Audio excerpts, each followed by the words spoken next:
वित्त मंत्री निर्मला सीतारमण ने साल 2021 और 22 के लिए आम बजट पेश कर दिया है। तो आइए सबसे पहले आपको बताते हैं कि इस बजट में नौकरी पेशा लोगों को क्या मिला।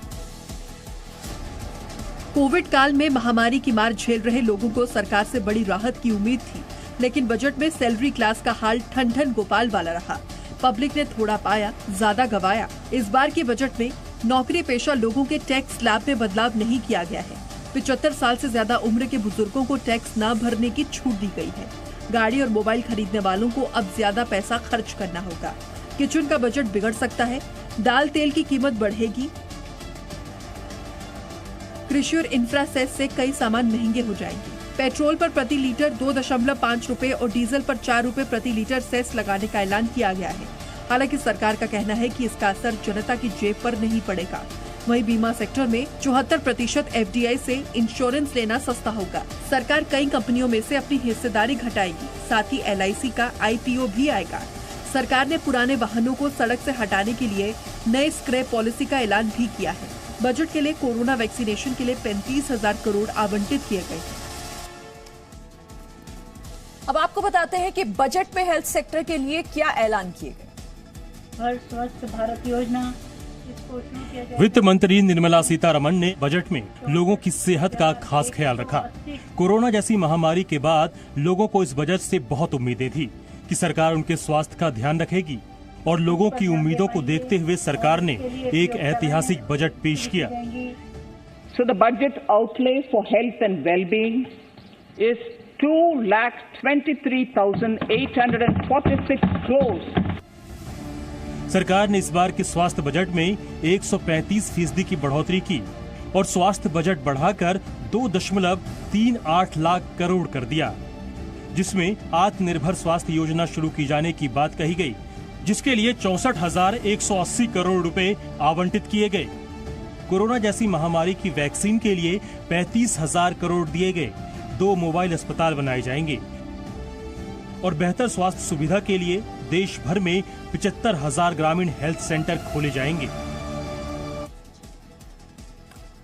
और शिक्षा आजकल लोगों के लिए बुनियादी जरूरतों में से एक हो चुकी है और इसीलिए आपके लिए ये जानना जरूरी है कि बजट में शिक्षा के क्षेत्र को क्या मिला है। Strengthen existing national institutions and create new institutions to cater to detection. वित्त मंत्री निर्मला सीतारमण ने शिक्षा क्षेत्र के लिए कई बड़े ऐलान किए हैं। इस बजट में शिक्षा के लिए 93,224 करोड़ रुपए आवंटित किए गए हैं, जिनमें लद्दाख में सेंट्रल यूनिवर्सिटी से लेकर उच्च शिक्षा संबंधी फैसले शामिल हैं। अब आपको बताते हैं इस बार शिक्षा बजट में क्या है।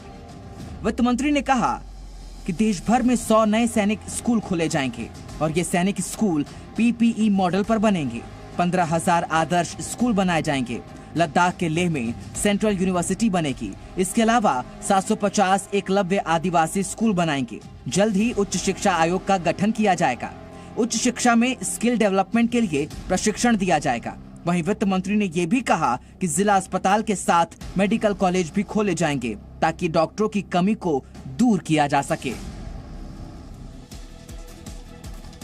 नए कृषि कानूनों के खिलाफ किसान नेता दिल्ली बॉर्डर पर डेरा डाले हुए हैं और इसीलिए उम्मीद थी कि बजट में सरकार कृषि क्षेत्र के लिए भी बड़े ऐलान करेगी। तो अब आपको ये बताते हैं कि बजट में किसानी के क्षेत्र में क्या कुछ दिया गया है। बजट में किसानों के लिए कई बड़े ऐलान किए गए।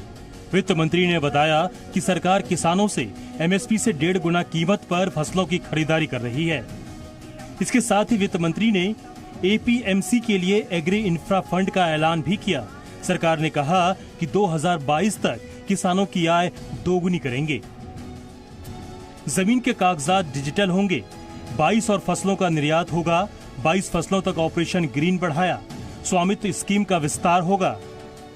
इस बार बजट में वित्त मंत्री ने गांव और ग्रामीण लोगों के विकास के लिए कई अहम घोषणाएं की। प्रवासी मजदूरों के लिए सबसे अहम ऐलान ये रहा कि सरकार उनके रोजगार के लिए एक पोर्टल शुरू करने जा रही है। कौशल के आधार पर मजदूरों को नौकरी मिलेगी। मजदूर ESI के दायरे में लाए जाएंगे। कंस्ट्रक्शन वर्कर्स के लिए हेल्थ फूड स्कीम होगी।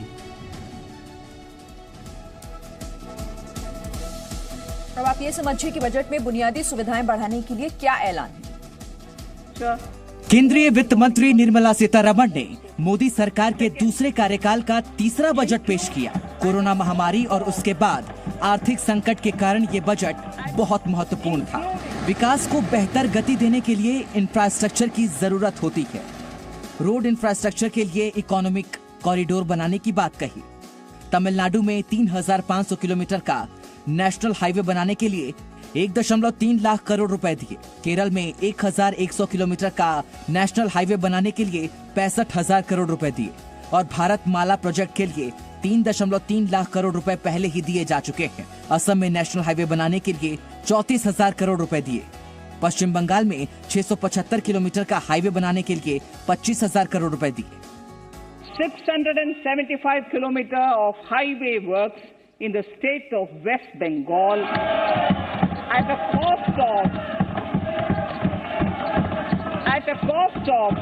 25,000 crores. और बजट के बाद केंद्र सरकार के मंत्रियों ने क्या कहा है वो भी सुनते हैं। मोदी कैबिनेट के मंत्रियों ने आम बजट को आत्मनिर्भर भारत के सपने को पूरा करने वाला बताया है।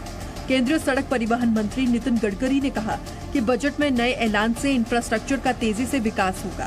इंफ्रास्ट्रक्चर में जो इन्वेस्टमेंट आएगी उससे रोजगार निर्माण होगा, ग्रोथ बढ़ेगी और सबसे इम्पोर्टेंट चीज ये है कि इसके कारण हमारे देश में लॉजिस्टिक कॉस्ट कम होगी, ट्रेड, बिजनेस, एक्सपोर्ट बढ़ेगा। केंद्रीय कानून मंत्री रविशंकर प्रसाद ने बजट को नई सोच वाला बताया है। हमारी कोशिश है भारत दुनिया की सबसे बड़ी मैन्युफैक्चर बने। पूरा budget made in India manufacturing के लिए बहुत बड़ी मदद करता है, मेरा ऐसा विश्वास है। केंद्रीय कपड़ा मंत्री स्मृति ईरानी ने कहा कि बजट में महिलाओं की बराबर की भागीदारी सुनिश्चित की गई है। 8 करोड़ महिलाएं उज्ज्वला योजना के माध्यम से पहले ही सौगात प्रधानमंत्री जी और उनकी सरकार से पा चुकी है। आज वित्त मंत्री की 1 करोड़ और बहनों को लाभ देने की योजना स्वागत योग्य है। केंद्रीय शिक्षा मंत्री रमेश पोखरियाल निशंक ने कहा है कि बजट से नई शिक्षा नीति को समर्थन मिलेगा। तो सरकार बजट को दूरदर्शी बता रही है, लेकिन विपक्ष को ये बजट ज्यादा नहीं भा रहा है। तो क्या विपक्ष की दलील क्या है वो भी जानते हैं। आम बजट में विनिवेश की रफ्तार बढ़ाने के ऐलान को लेकर विपक्ष ने सरकार पर बड़ा हमला किया। कांग्रेस ने बजट को देश के साथ धोखा बताया। तो इस बजट का नाम है धोखेबाज बजट। इसके बारे में केवल 2 लाइन में कहा जा सकता है कि बेच खाएंगे सब कुछ और छोड़ेंगे नहीं अब कुछ। पश्चिम बंगाल की मुख्यमंत्री ममता बनर्जी ने बजट को देश विरोधी और किसान विरोधी बताया। समाजवादी पार्टी अध्यक्ष अखिलेश यादव ने कहा कि बजट में कोई विजन नहीं है कि पैसा कहां से आएगा। जो सरकार अपने ही वादे भूल जाए, जो सरकार अपना ही कहा हुआ पर दोबारा ना कहे कि $5 ट्रिलियन इकोनॉमी, तो $5 ट्रिलियन इकोनॉमी एक शब्द हमें दिखाइए बजट में।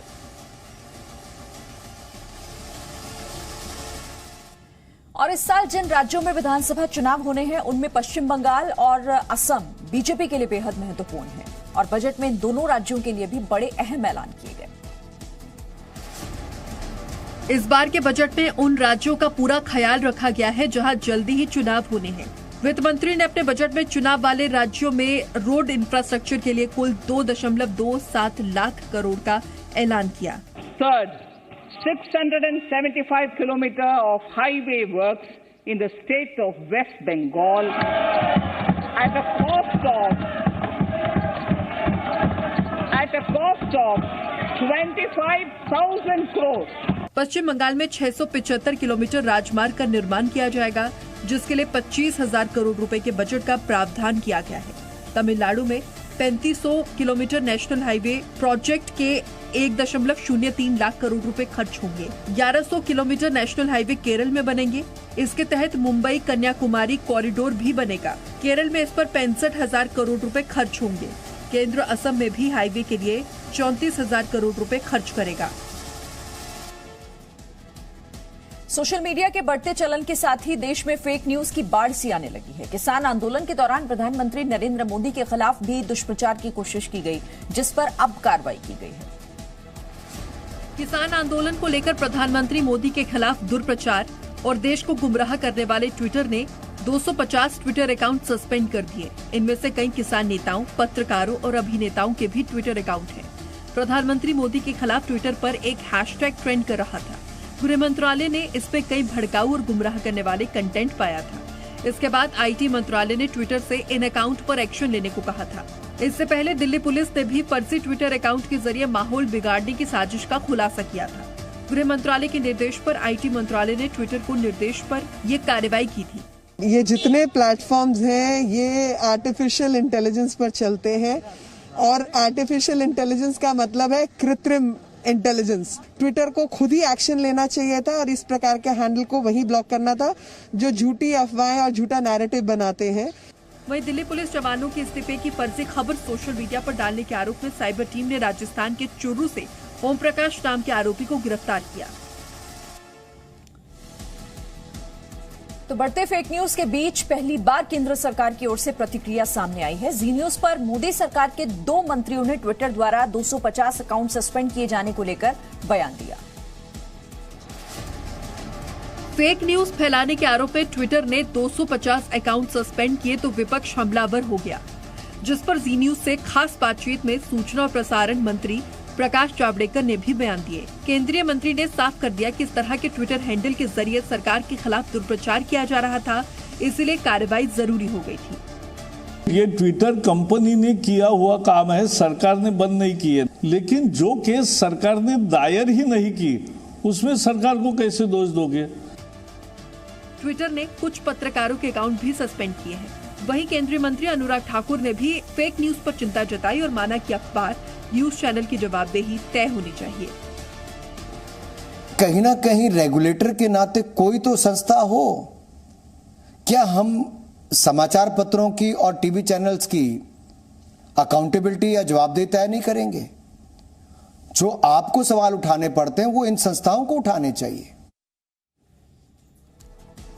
10वीं और 12वीं बोर्ड की परीक्षा देने वाले छात्रों के लिए आज का दिन महत्वपूर्ण है, क्योंकि आज CBSE परीक्षा की तारीखों का ऐलान करेगा। तो आप कैसे इसकी जानकारी ले सकते हैं, 1 मिनट में आपको बताते हैं। केंद्रीय माध्यमिक शिक्षा बोर्ड की क्लास 10वीं और 12वीं की परीक्षा के टाइम टेबल के लिए अब आपको ज्यादा इंतजार नहीं करना होगा। CBSE आज बोर्ड परीक्षाओं के लिए टाइम टेबल जारी करेगा। शिक्षा मंत्री डॉक्टर रमेश पोखरियाल निशंक ने CBSE बोर्ड परीक्षाओं के आयोजन 4 मई से 10 जून तक किए जाने की घोषणा की थी। CBSE बोर्ड की प्रायोगिक परीक्षाओं का आयोजन मार्च 2021 में होगा। परीक्षा से जुड़ी डेट शीट सबसे पहले शिक्षा मंत्री निशंक के ट्विटर हैंडल पर पोस्ट की जाएगी। इसके बाद CBSE इसे अपनी आधिकारिक वेबसाइट पर अपलोड करेगा। इसके अलावा CBSE के ट्विटर हैंडल पर भी क्लास 10 और 12वीं के बोर्ड एग्जाम की डेट शीट जारी की जाएगी। आप सीधे शिक्षा मंत्री रमेश पोखरियाल निशंक के Twitter handle @Dr. RP Nishank या CBSE के ट्विटर हैंडल @CBSE India 29 पर जाकर टाइम टेबल डाउनलोड कर सकते हैं। इसके अलावा आप CBSE की वेबसाइट cbse.gov.in पर अपलोड होने के बाद डेट शीट को वहां से भी डाउनलोड कर सकते हैं। अमेरिका के पूर्वी क्षेत्र में बर्फबारी तेज हो गई है, लेकिन इस बर्फबारी के बीच कई लोग कैसे मौसम का लुत्फ उठा रहे हैं, वो तस्वीरें आपको देखनी चाहिए। चारों तरफ बर्फ ही बर्फ, लेकिन इस कड़कड़ाती ठंड के बीच जारी है मौज मस्ती। तस्वीरें वर्जीनिया से आई हैं। लोग वॉशिंगटन समेत अमेरिका के कई हिस्सों में मौसम की पहली ऐसी बर्फबारी का लुत्फ उठाने के लिए इसी तरह बाहर निकल आए। एक दूसरे पर बर्फ के गोले फेंककर छात्रों ने इस बर्फबारी का लुत्फ उठाया। बताया जा रहा है कि कई इलाकों में 1 फुट से ज्यादा बर्फबारी हो सकती है। बर्फीले तूफान की वजह से अगले कुछ दिनों तक लोगों को यातायात संबंधी दिक्कतों का भी सामना करना पड़ सकता है, लेकिन फिलहाल तो मौज मस्ती जारी है। और इसमें इंसान क्या, जानवर भी पीछे नहीं। जरा इस जायंट पांडा को ही देख लीजिए, कैसे बर्फबारी के बीच वो स्लाइडिंग कर रहा है।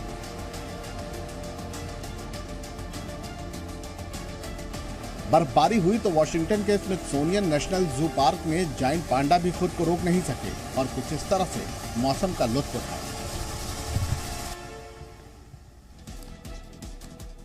अब महाराष्ट्र के यवतमाल से आई एक दुखद खबर आपको बताते हैं, जहां पर 12 बच्चों को पोलियो ड्रॉप की जगह सैनिटाइजर पिलाने का आरोप है।